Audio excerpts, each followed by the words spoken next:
لیاقتوا town میں محکمہ sanitation آج بھی عملی طور پر حرکت میں دکھائی دیا اور یقینی طور پر عید الاضحیٰ، بارش اور اس کے ساتھ ساتھ ایام اضحیٰ کے 10 دن گزارنے کے بعد بھی اتوار کی یقینی طور پر کچھ چھٹی کی ہوگی، لیکن آج پھر سینیٹری ورکر شاہراہ پر تھے۔ ڈائریکٹر سینیٹیشن لیاقتوا ٹاؤن محمد ناصر بھی عملی طور پر شاہراہوں پر اس کاموں کی مانیٹرنگ کرتے رہے۔ ان کا کہنا یہ تھا کہ ہمارا کام لوگوں کو صاف ستھرا ماحول فراہم کرنا ہے، اور چیئرمین لیاقتوا ٹاؤن بھی عملی طور پر فراز حسیب بھی کوشش کرتے ہیں کہ لوگوں کو ایک بہتر صاف ستھرا ماحول فراہم کیا جائے، جو کہ ذمہ داری ہے محکمہ سینیٹیشن کی۔ محمد ناصر نے یقینی طور پر لیاقتوا ٹاؤن کی حدود میں آج بھی سینیٹیشن کا عملہ جہاں مصروف تھا، ان کی کاموں کی خود نگرانی کی اور شاہراہوں کے ساتھ ساتھ کوڑے کرکٹ، ملبے، مٹی کے ڈھیروں کا خاتمے کو یقینی بنایا۔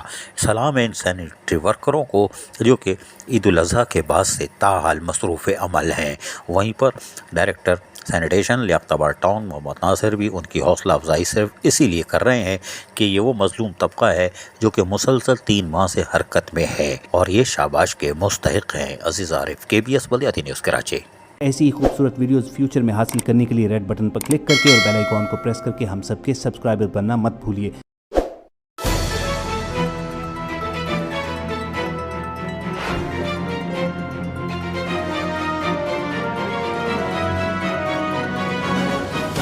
KBS بلدیاتی نیوز۔